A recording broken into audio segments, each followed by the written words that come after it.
All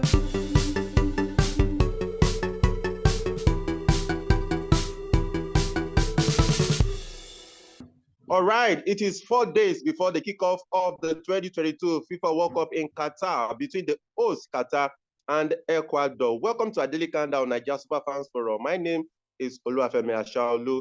Kyle Dogundare joins us via video, of course, as well as James. Sorry, again, we were doing this outside the studio, but of course, we just have to get it done in whatever way. Kyle, James, you guys are welcome to the show.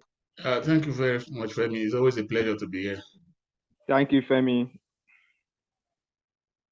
All right, okay, let's get started. Of course, the camp of the Black Stars in Abu Dhabi is really bobbing right now. And 23 players in camp, at least before we came on the show, 23 players are now in camp. And Otoado is still, of course, answering questions regarding why some players didn't make the list. And he's been saying that he doesn't want to talk much about players who didn't make the list, but he wants to focus on his squad. And he said, while defending some players in the squad, he said some of them impressed him in training, and of course, he's just trying to concentrate on his team now. But let's look at the team's camp in Abu Dhabi. They have they're already on the way. I think we have the party, we have the major guys in camp right there in Abu Dhabi. Kyle, I'll get started with you. Now I think we now have a direction for the Black Stars. What do you think Otuado will be doing with the team right now, Kyle? Thank you very much, Femi. It's always a pleasure to be here and talking about this team. At this moment, it's still, like I said, unfortunately, because of the nature of this 2022 World Cup, Femi, they will keep patching until the end of their first 3 games. Hopefully, they can get into the knockout stages, but they will, rather than use the pre-World Cup period to prepare like it was in the previous World Cups, they will use like the friendly against Switzerland and the first 2 or 3 games to get used to each other. So that's where the problem is now, Femi. And this is not peculiar to Ghana alone. Let me quickly add, it is for all of the teams. Everybody must still get used to each other. Don't forget, some of these players will be meeting for the first time. Some will be playing together for the first time. So it's not easy. I do not envy Otoado at this time because he has to get this team in fighting shape. They cannot do it in 1 week before their first game. No, they will still get used to each other, even in games at the World Cup, Femi. They will get used to each other, so when there are errant passes, where they fail to get each other's telepathic passes, we have to understand where this is coming from. It is not their fault. It is not of their own making. This is a team that needs to get together, unlike probably Senegal, for example, that has the core of its team having played together over a period of time. This Ghana team is totally different. So we have to cut them some slack, allow them to get to get used to each other. So that's what Otoado is going to be doing in the few days remaining before the World Cup and even into the first 2 games of the World Cup. They will need to get used to each other, but that does not take away anything from the quality in this team. Okay, so before I forget, of course, we'll be looking at Sadio Mane because well, it is still not looking good for Senegal right now because a member of the Senegal Football Association has come out to say that Sadio Mane will miss the first games. He didn't say first game, he said first games. So it is likely that Sadio Mane will not participate in the group games for the Teranga Lions. But of course, we'll be looking at that later on the show. James, I'll come to you. Kyle has raised a very vital point. But do you think it will be easier for teams who have played together for a while than Ghana? We are Otoado. At this time last year, Otoado had not even taken charge of this team. He only took charge for the playoff against Nigeria. But looking at teams that have been together, look at Brazil, they've been together. Look at Portugal, they've been together for many years. Look at Uruguay, then look at South Korea. Do you think it will be easier for those teams than the Black Stars of Ghana? Yeah, certainly. Most especially like a team like Senegal. We've seen that team come all the way from, they've been together for, if not like 5 years now. I remember that they were in the AFCON final, they lost to Algeria, and they now bounced back to win it in the following edition. This is a team that have been together compared to this Ghana team that we have they have been chopping and changing. Now look at the goalkeeping aspect now. Yeah, the two people who we thought will fight for the number one shirt, that was Ofori and Wolacott. They are Abdul not in the Manaf team. and of course, Azizi. Yeah, now you have kind of rookies who now man the post. Then you have Naki Williams just coming into the team. Tariq Lamptey, Mohamed Salisu, you know the issues with him. So Yeah.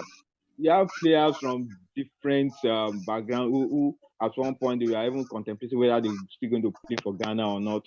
But compared to other teams, they have players who have been playing together. So those are the kind of teams that might do well because of that continuity. That they have players who have gelled together, who know each other inside out. So for me, for the Ghanaian team, I mean, it's just so important for them to just gel at they are going to gel at the World Cup. Even not the friendly games, or because the time frame is too short. I mean, just like what Kayode said, it's the teams who have been together for a long time that might have the edge over teams who start bringing in players for here and there. So I mean, it's going to be very tough for Ghana, but I just hope that the coaching crew will be able to knit together a winning team because they're going to come up against teams who, like for example, now you have a Europe where we still have, I think, a large part of their players. You still have Suarez, you still have Cavani. You still have these guys; they are still around. So that understand, even though they are still going to have, there are some young players in the team, but that experience is still there for them. But the Ghanaian team, we saw them during the friendly games, they struggled. So it's just they have to just hit it on at the World Cup now. So let's just hope that they were able to do well at the court as it is now. I mean, like I said, I told you before, the goalkeeping aspect is one area that I'm very scared for for the team. I don't really have much problem from the midfield, the defense, the attack. But that goalkeeping aspect for me, I'm really scared for them because all these top teams, when they see rookies, when they see a very young, inexperienced goalkeeper, they will know. It's just there. They will just know that this goalkeeper is not that top goalkeeper, and you know what experienced strikers like the Suarez and the rest will do. They start hating him from all angles. So I just pray that with the friendly game against Switzerland, they'll be able to gel a bit again, so that they'll be able to present a decent team in the World Cup. Okay, so we'll also be doing a preview of that Ghana against Switzerland. Kayode, I'll come to you now. Of course, yesterday, FIFA released the official squad numbers for the Black Stars. And one thing that caught my attention, I think the goalkeeping department, we can't just stop talking about it because Laurent Atisigi got the number one shirt. So I do not know, but I feel maybe that means that Atisigi might get the nod ahead of Abdul Manaf. What do you think, Kayode? Well, from like I said, I think was I yesterday or when, I would not be surprised if Atisigi gets the nod ahead of Manaf and Danlad because, like I said, he has the physical presence. But unfortunately, some of our players they agree with you. They don't. They said they're talking about Manaf. They're talking about. Femi, the stats are out there. You don't have to agree with me. You have to face facts with facts. Let's debate with logic and facts.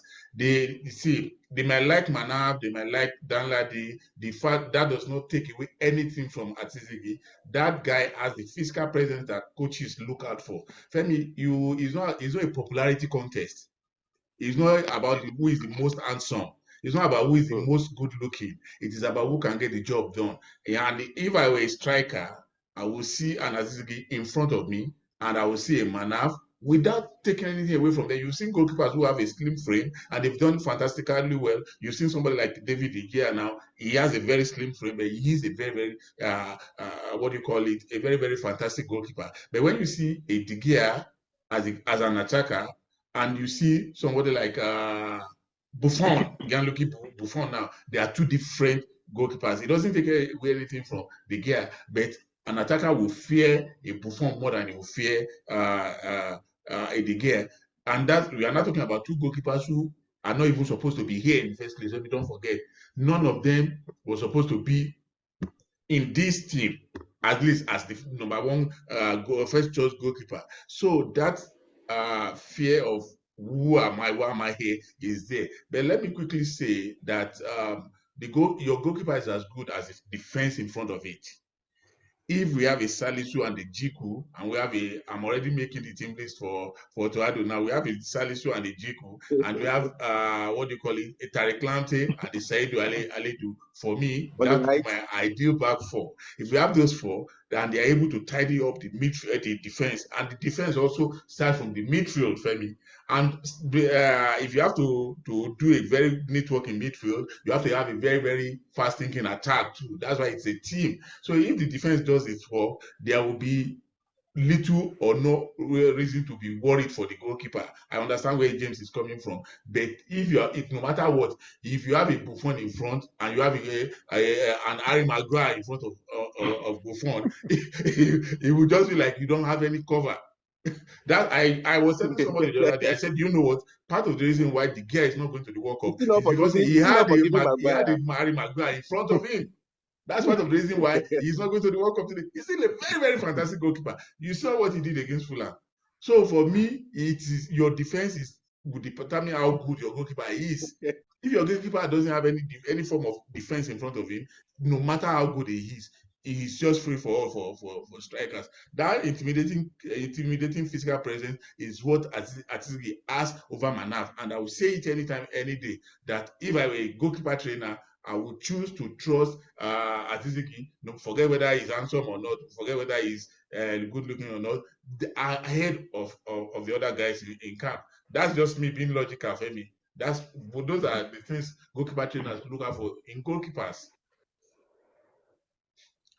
Okay, quickly, before we talk about Sadio Mane, let's look at, of course, a few of the squad list that was released by FIFA now. Whereas Atizigi number 1, Tariq Lamptey 2, Dennis Odoi 3, Mehmet Salisu 4, Thomas Partey 5, Elisha Owusu 6, Abdul Fattah Wishaku 7, Daniel Kofi Heri 8, Jordan Ayew 9, Andre Ayew 10. Of course, it is rolling on the screen. Now, let's talk about Sadio Mane quickly, guys, because of time.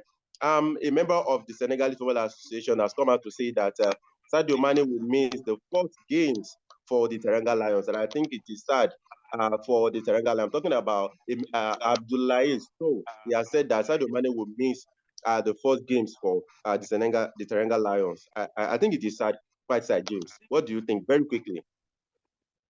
Yeah, very sad. I mean, the issue with Sadio Mane, it takes me back to Egypt in 2018, when Salah, all eyes on Salah, he helped Egypt to qualify for the World Cup. Then, unfortunately, that shoulder injury in the Champions League final, and it really affected Egypt. He missed the first game of the competition. And when he came back, he scored their only goal. So too little, too late, So for me, it's kind of similar to what's happening to me. So I think it's now left for the coach now to now come up with plan now. So it is even a blessing in the guy, because all eyes will be, they know that Mane is the key man in Senegal. So why not come up with a plan now that we'll be able to kind of surprise the opponent? Just put up somebody that just come up and take 9, so that at least you know that apart from Mane, the other is that you have to be worried about, So for me, instead of looking at it as a point, just try and lead up to maybe like a blessing in disguise. Let's give the other forward the opportunity, the motivation to be able to come up and fill in the boots of Mane, because sometimes I've come to have teams who just there's really a time if that player is not there. I mean, they just like a pack of cards, because you build your team around that player, and whatever happens to that player, the whole team will collapse. Remember in 1994, the Argentine team, when they took Maradona at the World Cup, immediately he had that issue, that drug issue. The team just, that was the team for the World Cup. But immediately had that issue, the team just lost. After beating Nigeria, they lost to Bulgaria, they lost to Romania. So when you just build him around just one player and something happens to that player, I mean, it becomes a big issue. So I just hope that the coaching crew will just look at it from this angle and come up with a strategy, so that you will not be able to pinpoint who's going to be the main man, instead of focusing on just one player. That's just my take. Okay, Kayode, we have just 30 seconds to go now, but Abdullahi Isao, he has told Abdullahi Sise, the coach of the Teranga Lions, that they do not need to whine about Mane's absence, but they just have to cope. But they were playing their first game against the Netherlands. How much of a miss do you think is going to be for them? Huge, Kayode, quickly. very, very huge miss it will be, because there has not been a player since I think the set of 2002 with the Khalil Fadiga, the Diouf, Eric Kamara. Eric Kamara, that group of players. There has not been a player as influential in the Senegalese team as this guy. As a matter of fact, you know the problem with I do not even want to compare them, because in 2002 they had a couple of players like Fadiga was the heart of the team, even though the face of the team was Diouf. The team I'll compare this with was the 1992 squad of the Senegalese Lions that had the late what's their captain called? Jules Koundé. No. I will remember his Bukande. name. You mean Bukande? Bokande, God bless you, James. That was the team that had one person as the face and heart of it. You understand? At the moment that team, they hosted and lost because he was out of form. So for me, that exactly is the situation we have on our hands now. We don't have a Juice Bokande now, is late, may so rest in peace. Now that they have a man that is the face and the heart of the team, he's not in the team, they are definitely going to miss him. The consolation is that it will be around the team in Qatar. That could serve as a motivation for them. Then Cisse has to look for a formation that will be able to incorporate the absence of Mane. It's a difficult hole to fill, Femi. Let's not deceive ourselves. It is a very difficult hole to fill, but the show must go on.